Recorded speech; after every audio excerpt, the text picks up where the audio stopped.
નમસ્કાર દર્શક મિત્રો, હું છું પ્રવીણ જોશી અને આપ જોઈ રહ્યા છો માધ્યમ ન્યૂઝ। આપણી સાથે એક એવા ઉમેદવાર છે જે પાટણ લોકસભામાં ભાજપને પરસેવો છોડાવી દીધેલો એવા ચંદનજી ઠાકોર આપણી જોડે છે। આપણે ચંદનજી જોડે વાત કરીશું। ચંદનજી, આપ થોડા જ મતો માટે રહી ગયા, શું આપનું મંતવ્ય? પ્રજાનો જનાદેશ, પ્રજાની લાગણી, મારા લોકસભા મત વિસ્તારના લોકોએ મને ખૂબ મતદાન કર્યું છે। મતદારોનો ખૂબ ખૂબ આભાર પણ માનું છું। સાથે સાથ વિધાનસભામાં તમે જુઓ, મારી ફાઇટ રહી, લેટ રહી, 17મા રાઉન્ડ સુધી પણ હું આગળ રહ્યો।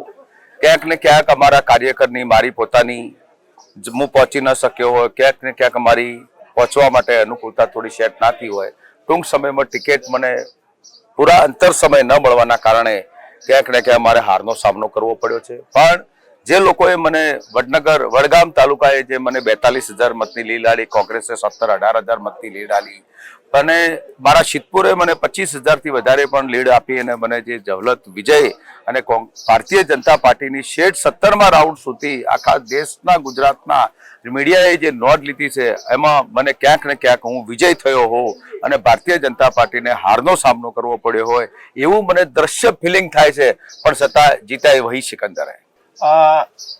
ચંદનજી, એક વાત એ પણ છે કે જેમ સુરતના ઉમેદવારે સરેન્ડર કરી નાખ્યું હતું, આજે પાટણ અને બનાસકાંઠાએ ભાજપને પરસેવો છોડાવી દીધો, તો આ વિશે આપ શું કહેશો? તાક ધમકી, ભારતીય જનતા પાર્ટીની દાદાગીરી, ઈડી, તમે જુઓ રાધનપુરમાં કેટલાક લોકો, RSSના લોકોએ જે ઘેર ઘેર ફરીને મારા નાના મધ્યમ વર્ગના વેપારી જોડે જે દાદાગીરી ધમકી, સમી તાલુકામાં દાદાગીરી ધમકી, હારીજ તાલુકામાં દાદાગીરી ધમકી, એમ ખેરાલુમાં પણ જે પ્રમાણે દાદાગીરી ધમકીનો જે મારા નાના કાર્યકરને, મારા મતદારને જે સામનો કરવો પડ્યો છે, ક્યાંક ને ક્યાંક મને દેખાઈ આવ્યું છે। અને જે પ્રમાણે તમે જુઓ, એમને ત્યાં થયું એનો બદલો કુદરતે બનાસકાંઠામાં આપ્યો, અને ત્યાં થયું એનો બદલો પાટણમાં પણ ફાઇટમાં ફાઇટ રહી, અને ક્યાંક ને ક્યાંક ભારતીય જનતા પાર્ટીનો ઉમેદવાર ગામડે નહોતો ગયો, ત્યાં નહોતો ગયો, પણ છતાંય એમને એમની પોતાની નિષ્ફળતા, પણ હું પણ જે લડ્યો છું, તાકાતથી લડ્યો છું, શક્તિથી લડ્યો છું, હિંમતથી લડ્યો છે, મારો કાર્યકર ઘર ઘર સુધી પહોંચી અને લોકોનો અવાજ બન્યો છે। આવાવાળા સમયમાં કોંગ્રેસને જે ગુજરાતમાંથી 2 સીટો જે અવાજ બની છે, કોંગ્રેસને મજબૂત કામ કરવાનું કામ કર્યું છે, અને ભારતીય જનતા પાર્ટી ક્યાંક ધાક ધમકીને દાદાગીરીનું જે કામ સુરતમાં કર્યું, એવી બધી જ જગ્યાએ ક્યાંક ને ક્યાંક કરવાના કારણે કોંગ્રેસને ક્યાંક હારનો સામનો કરવો પડ્યો છે। આપના જ વિસ્તારની ચાણસમાં આપના જ ધારાસભ્ય છે, આપના પક્ષના જ ધારાસભ્ય છે, ચાણસમામાં પણ મોટી લીડ એ પણ એક મુદ્દો રહ્યો છે કે ચાણસમામાં લીડ કપાણી, રાધનપુર તો બીજેપીમાં જ છે, તો ચાણસમાં અને પાટણમાં પણ ક્યાંક ને ક્યાંક લીડ કપાણી, અહીંયા ક્યાં કાચા રહી ગયા ચંદનજી? પાટણ પાછલા 40 વર્ષથી ભારતીય જનતા પાર્ટીનો ગઢ રહ્યો છે, અને પાટણ નગરપાલિકા ક્યારે કોંગ્રેસની બની નથી, ભારતીય જનતા પાર્ટીની બની છે। એમ ચાણસમાં પણ નગરપાલિકા પાટીદારનું મોટું પ્રભુત્વ રહ્યું છે, અને પાટીદારનું ત્યાં પણ નગરપાલિકા પણ બની છે। જો હારીજ તાલુકાએ મને મારા પ્રમાણમાં મત આપ્યા છે, આજુબાજુના ગામડાએ પણ ફેક્ટર ઊભું કરીને મને મત આપ્યા છે। હારીજ તાલુકો અને ચાણસમા તાલુકો, આ બેનો સરવાળો કરીએ તો 27,000 મતની લીડનો મારે સામનો કરવો પડ્યો છે। ક્યાંક સંખ્યાસરમાં હું માઇનસ થયો છું, ક્યાંક હારીજ તાલુકામાં થોડોક માઇનસ થયો છું, પણ એના અંતે આજે મારો કાર્યકર ગામડા સુધી પહોંચ્યો છે સાહેબ। મારો કોંગ્રેસનો લીડર, બાહોશ ખેલાડી પણ ત્યાં કોંગ્રેસનો કાર્યકર મજબૂતાઈથી ચૂંટણી લડી અને આજે મને મત આપ્યા છે, નથી આપ્યા એવું નથી, મત આપી કોંગ્રેસે મને મજબૂત કરવાનું જે કામ કર્યું છે, એ ચાણસમાના મતદારોનો પણ આભાર માનું છું। પણ એમની જે લીડ વધારે હોવાના કારણે, જે પાટીદારનો ગઢ હોવાના કારણે ક્યાંક ને ક્યાંક મારે ત્યાં લીડનો પણ સામનો કરવાનો અવસર રહ્યો છે।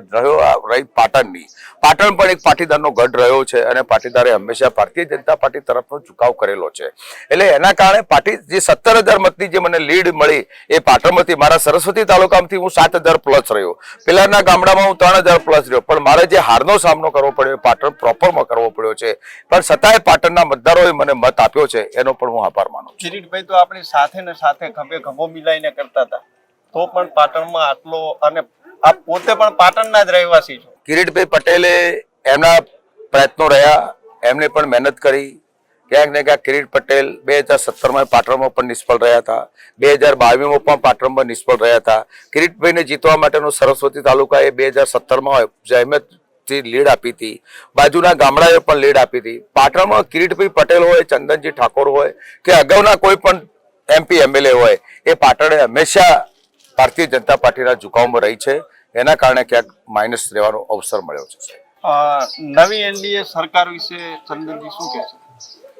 નવી તમે એનડીએ ની સરકાર જો તાજવાનો તોલ લટકતો લટકતો લટકતો લટકતો ક્યાંક મને દેખાય છે.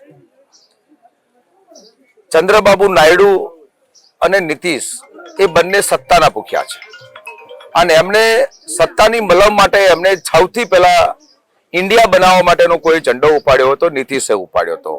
અને નીતિશને જો એની પોતાની પસંદગીનું હક ને અધિકાર નહીં મળે, નીતિશને પોતાના હક ને અધિકારનો લાભ નહીં મળે, ચંદ્રબાબુ નાયડુ તમે જો ઇતિહાસમાં કોંગ્રેસનું જયારે શાસન હતું, વાજપેયીનું જયારે શાસન હતું, ત્યારે સૌથી મોટા ઉદ્યોગો, મોટી ઇન્ડસ્ટ્રીઓ ચંદ્રબાબુ નાયડુ લઈ ગયા છે.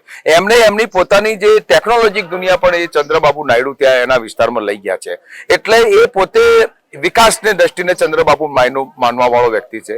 અને નીતિશભાઈ જે છે એ નીતિશ પટેલ તમે જોવો છો એમનો કોંગ્રેસ ભાજપ એમને જેડીયુમાં એને એટલે એમની પોતાની કોઈ સ્થિરતા નથી.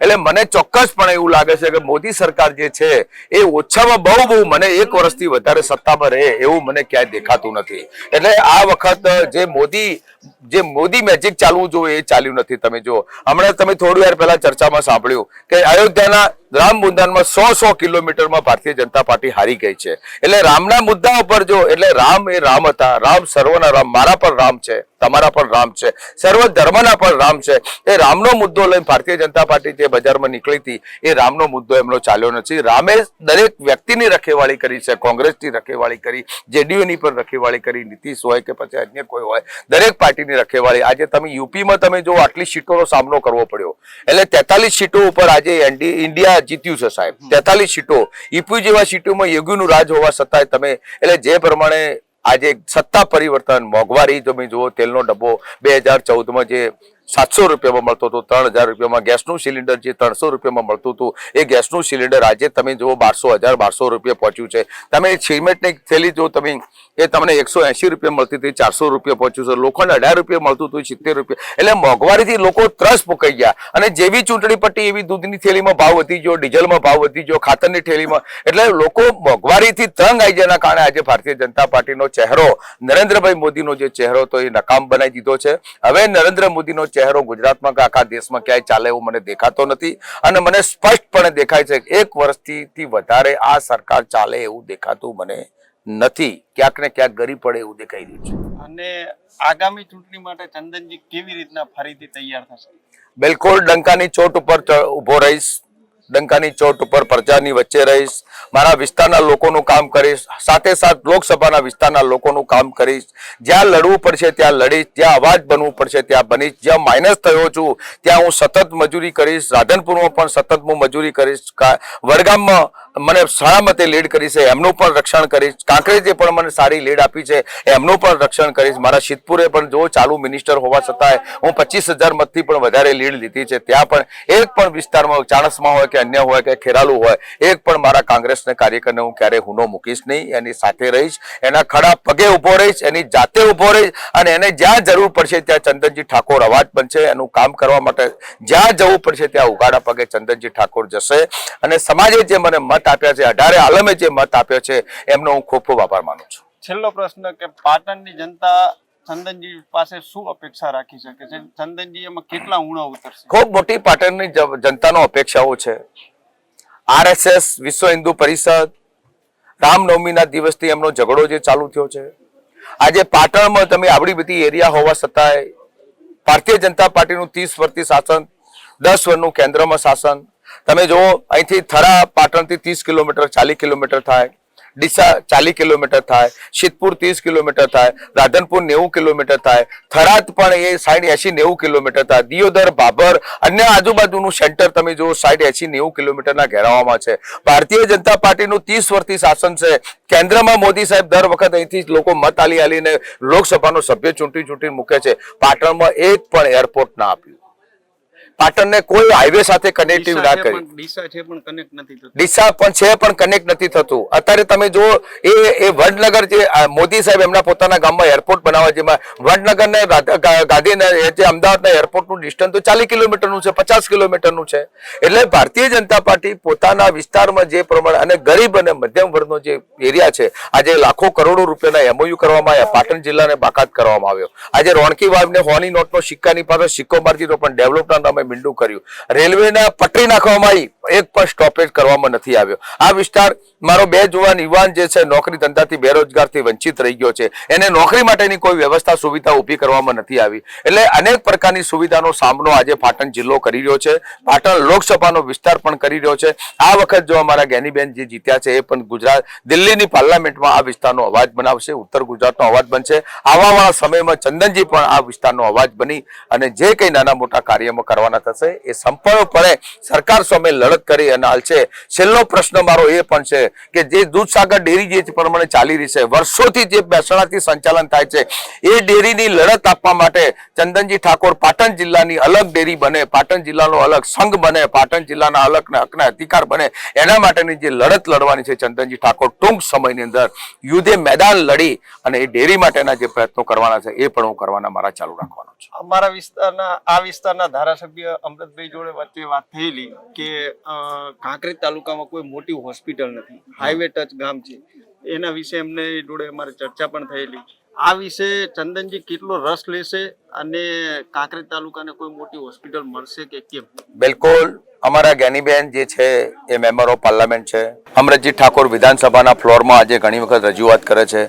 ભારતીય જનતા પાર્ટીની તમે નપટાઈઓ જુઓ, જ્યાં કાર્યશીલતા કરવાની હોય ત્યાં ન કરે, જ્યાં આપવાનું હોય ત્યાં ના હાલે. આજે બનાસકાંઠા જિલ્લાને અતિ પ્રસાદ તરીકે સાબિત કરેલો છે, સંવેદનશીલમાં મૂકેલો છે. છતાં પણ જો આજે ખેતીની આવકનું તમારે જો ખેતી વરસાદ નિષ્ફળ થયો તો એને રાહત ના હાલે, વાવાઝોડામાં થયું હોય તો એને રાહત ના હાલે. આજે બનાસકાંઠાની અંદર વધારાની ગ્રાન્ટ આપવાની એ ગુજરાત સરકાર ના આપે. એટલે આ વખત અમે અને આનો અવાજ અમરતજી ઠાકોર સહિત, જ્ઞાનીબેન ઠાકોર સહિત, અહીંના વિસ્તારના ધારાસભ્યો સહિત, ચંદનજી ઠાકોર સહિત અહીંની હોસ્પિટલ બનાવવા માટે જે વિધાનસભાનો ઘેરાવો કરવો પડશે તો ચંદનજી ઠાકોર અને સમગ્ર ટીમ અમરતજીભાઈ સહિત એમના સ્થાનિક એમએલએને સાથે લઈ અને એનો ઘેરાવો કરી અને અમારી હોસ્પિટલ મોટી બનાવવા માટેના તમામ પ્રયત્નો કરશું. તો દર્શક મિત્રો, આ હતા ચંદનજી ઠાકોર. આપણે એમની સાથે વાત કરી. કેમેરામેન ગૌરવ સુબાસણા સાથે પ્રવીણ જોશી, માધ્યમ ન્યૂઝ, બનાસકાંઠા. Thank you.